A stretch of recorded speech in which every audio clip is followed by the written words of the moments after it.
Salut les amis, j'espère que la période estivale était pour vous une grande source de bénédiction.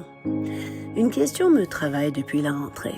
Qu'est-ce qui fait de nous des adorateurs en esprit et en vérité? C'est ça que notre Père Céleste demande, n'est-ce pas? Ce mois-ci, on va commencer une série qui nous permettra de creuser dans la parole de Dieu ensemble, afin d'approfondir notre vie d'adoration. Vous n'êtes pas adorateur à mi-temps, mes amis. Ce n'est pas un boulot à temps partiel, non. Il n'y a pas de jour de congé.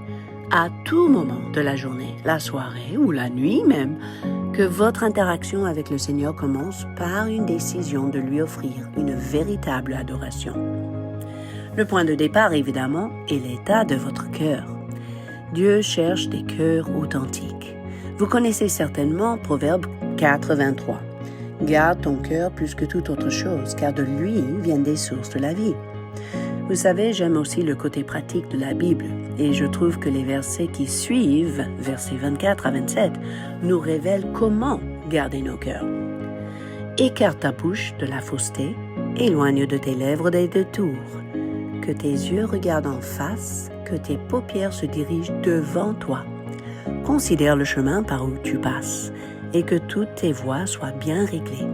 N'incline ni à droite ni à gauche, et détourne ton pied du mal. D'autres termes, soyez vrais, soyez authentiques, bannissez les mensonges, refusez des faux semblants, demeurez dans la droiture. Notre adoration est directement influencée par ce qui est présent dans notre cœur. Dans un contexte chrétien, il est facile de faire semblant, ou même d'exprimer une adoration machinalement. Mais que se passe chez vous quand vous êtes tout seul? Écoutez, le Seigneur voit tout.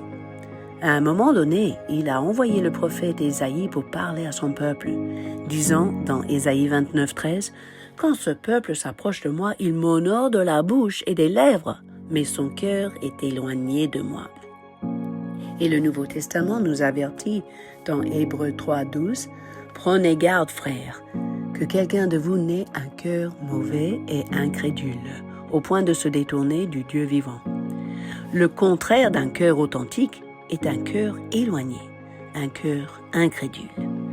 Donc l'adoration authentique commence avec un travail sur le cœur. Souvent, c'est ça qui fait la différence entre chanter et adorer. Par exemple, je trouve qu'il y a beaucoup de chants composés qui parlent du cœur du croyant. Vous connaissez des vieux chants comme « Purifie mon cœur » ou peut-être « Je te donne mon cœur ». Des très beaux chants, certes, mais pas forcément une adoration, plutôt un point de départ pour préparer l'adoration.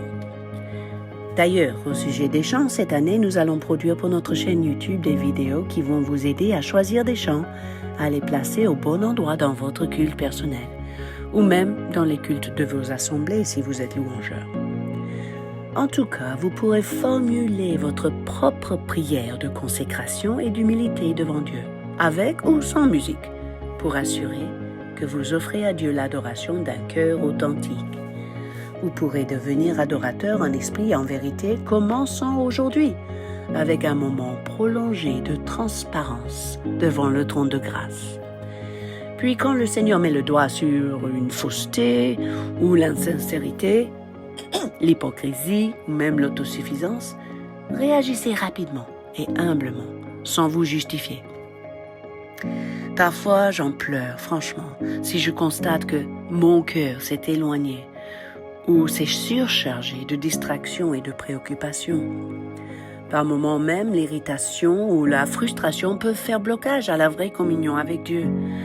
Chaque matin pourra devenir un nouveau départ avec le Seigneur si nous nous repentons, si nous nous reconsacrons à lui intentionnellement.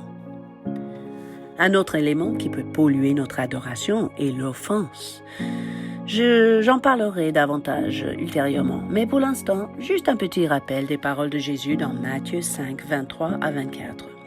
Si donc tu présentes ton offrande à l'autel, et là tu te souviens que ton frère a quelque chose contre toi, laisse ton offrande devant l'autel et va d'abord te réconcilier avec ton frère. Puis reviens présenter ton offrande. Vous voyez, un cœur authentique est caractérisé par un amour sans hypocrisie. La Bible dit aussi dans 1 Jean 4, 20 à 21, « Si quelqu'un dit « j'aime Dieu » et qu'il haïsse son frère, c'est un menteur. Car celui qui n'aime pas son frère qu'il voit, comment peut-il aimer Dieu qui ne voit pas? Et nous avons de lui ce commandement, que celui qui aime Dieu aime aussi son frère. Un cœur authentique est un cœur imprégné d'amour, pour Dieu et pour son prochain. En conclusion, je cite Hébreux 10, 22, qui m'a beaucoup interpellé ce matin. Approchons-nous avec un cœur sincère dans la plénitude de la foi, les cœurs purifiés d'une mauvaise conscience. Mes amis, c'est ainsi que nous pourrons tous devenir adorateurs en esprit et en vérité, et vivre pleinement des rencontres extraordinaires avec notre Dieu. À la semaine prochaine!